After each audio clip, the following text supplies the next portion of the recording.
مرحبا أهلا النوادي. Nah sekarang kasus Nabi Ibrahim. Memang di dalam hadis ada kalimat Nabi Ibrahim berdusta. Dalam hadis. Ini hadis kami sudah teliti, ada di beberapa kitab hadis.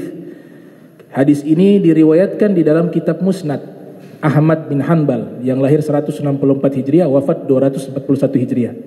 Juga hadis ini diriwayatkan oleh Imam Tirmizi dalam sunannya, lahir 209 Hijriah, wafat 279 Hijriah.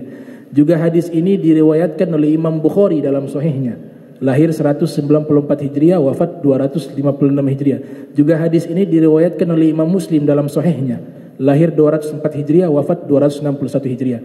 Juga hadis ini diriwayatkan oleh Abu Daud, lahir 202 Hijriah, wafat 273 Hijriah. Juga hadis ini diriwayatkan oleh Imam An-Nasa'i, lahir 215 Hijriah, wafat 303 Hijriah. Apa bunyi hadisnya? Nabi SAW bersabda, lam yakzib Ibrahimu alaihi salam fi syai'in qat illa fi thalath. Nabi Ibrahim tidak pernah berdusta sama sekali kecuali dalam 3 hal. Ini redaksi kata dibilang kadzib, yakzib. Yakzib itu berdusta. Nabi Ibrahim tidak pernah berdusta kecuali dalam tiga hal. Mari kita explore biar kita tahu makna sesungguhnya ini. Ya, sehingga kita umat Islam tidak salah memahami redaksi hadis. Ada ungkapan yang sangat indah dari seorang sufi, Zunun al-Misri, mengatakan taubatul awam minadz dzunub wa taubatul khawas minal ghaflah. Taubatnya orang awam dari dosa. Kita ini orang awam semua. Kalau kita bertaubat itu karena dosa kita. Tapi taubatnya orang-orang khusus bukan dari dosa, dari lalai. Bagi mereka lalai itu dosa. Contoh sederhana Nabi Adam. Nabi Adam itu diistilahkan di dalam beberapa redaksi aso. Aso itu artinya maksiat. Nabi Adam bermaksiat kepada Allah. Nah ini mustahil seorang Nabi bermaksiat. Tapi perbuatan melarang memakan satu pohon di dalam surga, kemudian Nabi Adam memakannya. Ini dalam surga yang pertama menjadi khilaf di kalangan para ulama. Di dalam surga itu Allah ciptakan untuk kesenangan. Tidak ada larangan. Kalau larangan berarti bukan surga. Allah ciptakan khomar, ada khomar dalam surga. Tajri min tahtihal anhar, mengalir di bawah surga sungai-sungai, bukan satu sungai, sungai-sungai, berarti bentuknya jamak. Nabi merinci dalam hadis, dalam surga itu ada 3 sungai. Ada nahrul laban, ada sungai susu. Ada nahrul khamr, ada sungai khamar, minuman keras. Tapi di surat Al-Waqiah ditegaskan oleh Allah tidak memabukkan. Rasanya nikmat, lebih nikmat daripada khamar, tapi tidak memabukkan.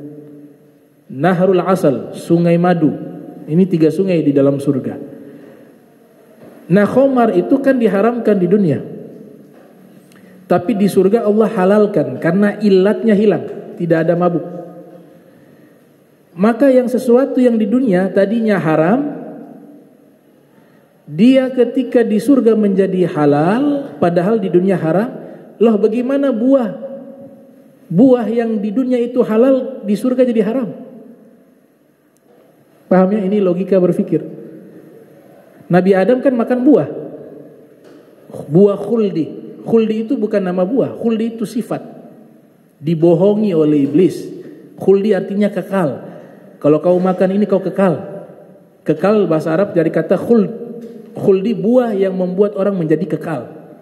Tapi kalau jenis buahnya ada ikhtilaf di kalangan para mufassirun. Ada yang mengatakan buah anggur, ada yang mengatakan buah tin, ada yang mengatakan buah zaitun. Itu. Nah Ibnu Abbas mengatakan kalau disebutkan surga dengan nama-nama buah yang ada di dunia, itu hanya meminjang nama saja.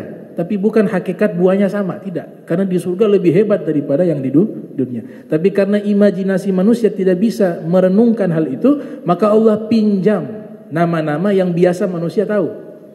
Itu. Jadi bukan disebutkan anggur kemudian di surga buahnya anggur, tidak. Hanya pinjam nama saja. Jadi kalau Nabi Adam hanya makan buah, dinyatakan maksiat. Nah ini versinya para nabi, itu bagi mereka kesalahan. Bagi mereka merasa itu maksiat, tapi bukan maksiat. Kalau kita orang awam, maksiat itu benar-benar dosa. Tapi kalau mereka maksiatnya bukan dosa.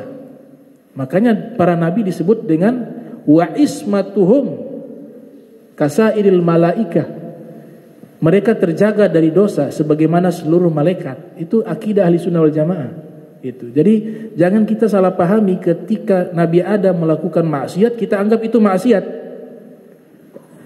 Mereka merasa itu satu maksiat. Rabbana dzalamna anfusana. Itu kan doanya Nabi Adam. Kami sudah zalimi diri kami. Padahal kesalahannya apa? Hanya itu. Itu juga bukan dosa. Makanya ulama-ulama ahli tafsir Al-Quran mengatakan itu bukan surga. Yang Nabi Adam tinggal itu bukan surga yang nanti dimasuki di akhir hari kiamat. Yang orang pertama membuka surga itu Nabi Muhammad SAW. Itu bukan surga. Karena ulama yang mengatakan bukan surga, alasannya pertama, di dalam surga tidak ada larangan. Dalam surga tidak ada larangan. Kalau ada larangan berarti bukan surga. Akan tetapi kalimat jannah di situ secara bahasa artinya kebun yang indah atau miniatur surga yang Allah ciptakan untuk ditinggali oleh Nabi Adam. Itu. Jadi ada khilaf itu. Ada khilaf. Karena di dalam hadis Nabi katakan ana awwalu. Saya orang pertama yadkhulul jannata, yang masuk ke dalam surga. Nabi Muhammad orang pertama. Dalam kitab Faidul Qadir, bika, kata malaikat penjaga pintu surga, ini pintu surga saya hanya diizinkan dibuka untukmu. Kalau selainmu tidak boleh dibukakan. Riwayat Imam Baihaqi, Nabi katakan hurrimatil jannatu 'alal anbiya'i kullihim hatta adkhulaha. Hatta adkhulaha. Allah haramkan surga dimasuki oleh seluruh para nabi hingga aku masuk terlebih dahulu, kata Nabi Muhammad sallallahu alaihi wasallam. Nah, ini Nabi Adam, beliau tidak bermaksiat. Sama halnya hadis ketika dikatakan Nabi Ibrahim berdusta dengan 3 dustaan. Itu kalimat berdusta versinya para nabi. Mereka merasa itu satu kebohongan, tapi bukan kebohongan yang kita lakukan, yang orang awam lakukan, itu berbeda. Kemudian ulama kedua mengatakan bukan berbohong, tapi tauriah. Tauriah itu permainan kata atau menjelaskan makna secara tekstualis, tapi maksudnya bukan secara tekstualis. Kiasan, bahasa kiasan. Nah, ini yang diambil oleh para ulama di ilmu mantek, ilmu balaghah, namanya bab tauriah, permainan kata. Nah, sekarang kita coba cari tahu 3 kedustaan apa yang dilakukan Nabi Ibrahim. Rasul bersabda, qaulihi inni saqim. Saya sakit, kata Nabi Ibrahim. Walaysa saqima walam yakun saqima. Tapi pada waktu itu Nabi Ibrahim tidak sakit. Itu diabadikan di dalam Al-Quran. Sekelompok kaumnya datang mengundang Nabi Ibrahim menghadiri festival berhala. Mereka adakan semacam festival, acara yang di situ ada prosesi penyembahan berhala. Diundang kepada Nabi Ibrahim. Nabi Ibrahim pada waktu itu melihat ke langit, ke bintang, dan Allah abadikan dalam Al-Quran, fanazara nazratan fin nujum faqala inni saqim. Nabi Ibrahim memandang ke langit, melihat bintang. Mereka yang hadir nih, masyarakat berpikir, oh dia lihat Tuhan, karena mereka menganggap juga bintang itu Tuhan. Lihat. Kemudian Nabi Ibrahim mengatakan, saya sakit. Akhirnya ini menjadi alasan Nabi Ibrahim tidak bisa hadir. Nah, dijelaskan oleh ulama itu tidak ucapan dusta. Maksud Nabi Ibrahim saya sakit, kalau saya hadir di festival tersebut, saya termasuk orang-orang yang sakit. Orang yang punya akal sehat, jiwa yang sehat, dia menjadikan patung yang makhluk tidak bisa memberikan manfaat dan mudarat sebagai Tuhan, itu orang yang sakit jiwanya. Kalau saya ikut hadir, saya sakit. Jadi bukan bahasa tekstualis, kiasan. Namanya tauriah, permainan kata. Inni sakim, saya sakit. Saya hadir, saya sakit. Makanya Nabi Ibrahim setelah itu berhasil tidak ikut serta di dalam prosesi festival tersebut. Yang kedua, qaulihi lisara ukhti. Ada raja Mesir, dia sering mencari wanita-wanita cantik untuk dirampas. Nabi Ibrahim dengan Siti Sarah hijrah ke Mesir. Ada yang memberikan kabar kepada raja bahwa ada wanita cantik namanya Sarah. Allah Subhanahu wa taala mewahyukan kepada Nabi Ibrahim. Itu raja dia senang kepada istri orang. Kalau bukan dia istri orang, itu raja tidak suka. Datanglah Nabi Ibrahim dengan sang istri di hadapan raja. Sebelumnya Nabi Ibrahim mengatakan kepada Sarah, nanti saya katakan engkau bukan istri saya, tapi engkau saudari saya, ukhti.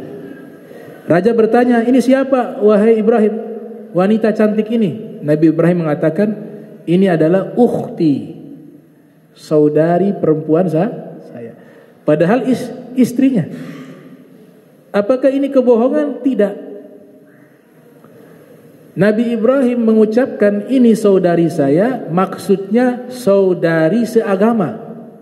Karena waktu itu yang Islam hanya 2 orang, Nabi Ibrahim sama Sarah. Ini saudari saya. Kalimat saudari maknanya saudari saya seagama, seiman. Ini dia. Itu bukan kebohongan. Namanya tauriah. Yang ketiga, diceritakan Nabi Ibrahim menghancurkan berhala.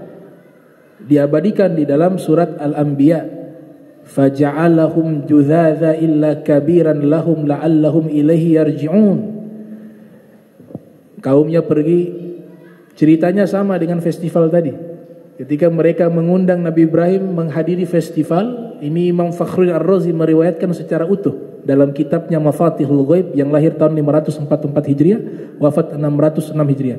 Setelah mereka mengundang Nabi Ibrahim menghadiri prosesi festival penyembahan berhala, Nabi Ibrahim mengatakan sakit, saya tidak bisa hadir, saya sakit. Maka mereka tinggalkan Nabi Ibrahim sendiri di kampungnya. Nabi Ibrahim mendatangi tempat berhala yang mereka kumpulkan, kemudian Nabi Ibrahim menghancurkan semuanya, patung-patung berhala. Hancur berkeping-keping. Faja'alahum judzaza. Dia Nabi Ibrahim menghancurkan berhala-berhala berkeping-keping, illa kabiran lahum, kecuali patung berhala yang besar milik mereka. Agar berharap nanti dijadikan satu argumentasi, mereka sadar bahwa menyembah patung itu perbuatan yang salah. Dan patung tidak layak dijadikan sebagai Tuhan. Ketika mereka kembali dari festival tersebut, mereka pergi di tempat patung-patung berhala, semuanya sudah hancur. Nabi Ibrahim sudah menghancurkan. Kapak diletakkan di tangan berhala yang besar. Qalu, mereka berkata, man fa'ala hadza bi alihatina innahu laminaz zalimin. Siapa yang berani melakukan ini kepada Tuhan-Tuhan kami? Mereka katakan begitu. Ini orang yang menghancurkan Tuhan-Tuhan kami, dia orang zalim, kata mereka. Qalu sami'na fatan yadhkuruhum yuqalu lahu Ibrahim. Ternyata ada yang mengenali. Mereka berkata, ada seorang pemuda, dia sering mencaci maki, mencela Tuhan-Tuhan kita. Pemuda ini bernama Ibrahim. Qalu fa'tu bihi ala a'yunin nas la'allahum yashhadun. Kemudian mereka berkata, kalau gitu bawa itu pemuda itu kemari di hadapan pandangan manusia, agar semua bisa menjadi saksi apakah benar dia lakukan ini. Maka datanglah dibawa Nabi Ibrahim di hadapan masyarakatnya. Sebagian ulama tafsir mengatakan termasuk ada Raja Namrud, hadir pada waktu itu. Sebagian mengatakan Raja Namrud tidak ada. Ketika sampai di hadapan masyarakatnya yang penyembah berhala, baru mereka bertanya, "A anta fa'alta hadza bi alihatina ya Ibrahim?" Apakah benar engkau yang melakukan ini, menghancurkan patung-patung berhala semua ini? Apakah benar engkau yang lakukan wahai Ibrahim? Apa kata Nabi Ibrahim? Qala bal fa'alahu kabiruhum hadza fas'aluhum in kanu yantiqun. Kata Nabi Ibrahim, ini yang lakukan yang besar nih. Karena dia kan masih ada nih patung besar. Dia yang lakukan. Fa'alahu kabiruhum. Patung yang besar ini yang melakukannya. Kalau kalian tidak percaya, fas'aluhum, tanya kepada mereka nih, berhala-berhala kecil yang sudah hancur nih. In kanu yantikun, jika mereka bisa berbicara. Nah, ini kalimat kalau kita membawa cerita ini, kita menempatkan Nabi Ibrahim dalam keadaan takut, itu berbohong. Karena biasanya membela diri lewat berdusta. Bukan saya yang buat, dia kali yang buat. Itu namanya kedustaan. Tapi Nabi Ibrahim pada waktu itu bukan ekspresi takut. Beliau tidak ada takut sama sekali. Ala inna awliya Allah la khaufun alaihim walahum yahzanun. Para wali tidak punya sifat takut, apalagi para nabi. Tapi beliau dengan santai dibawa, wahai Ibrahim, apakah engkau yang hancurkan patung-patung berhala ini? Kata Nabi Ibrahim, bal, mungkin yang menghancurkan ini patung besar ini, berhala besar. Itu ada kapak di tangannya. Kalau tidak percaya, kalian tanya saja kepada mereka nih, patung-patung berhala kecil yang sudah hancur. Kalau mereka bisa bicara. Itu bahasa sindiran, bukan berbohong. Sedang beradu argumentasi, sedang memainkan logika. Itu. Jadi bukan kalimat berbohong. Tanya kepada patung besar itu, mungkin dia yang lakukan, dia yang hancurkan. Ternyata mereka akhirnya berpikir sendiri, tidak mungkin dia bisa bicara. Nah, kalau tidak mungkin dia bisa bicara, tidak mungkin dia bisa melakukan hal-hal sekecil ini, bagaimana mungkin dia bisa menciptakan alam semesta yang begitu besar seperti ini? Nah, itu namanya tauria, permainan kata. Nah, ini perlu kita yakini bahwa para nabi, para rasul, tidak ada dari mereka yang memiliki sifat berdusta. Kalau ada kalimat-kalimat Nabi Adam bermaksiat, Nabi Ibrahim berdusta, itu versinya mereka.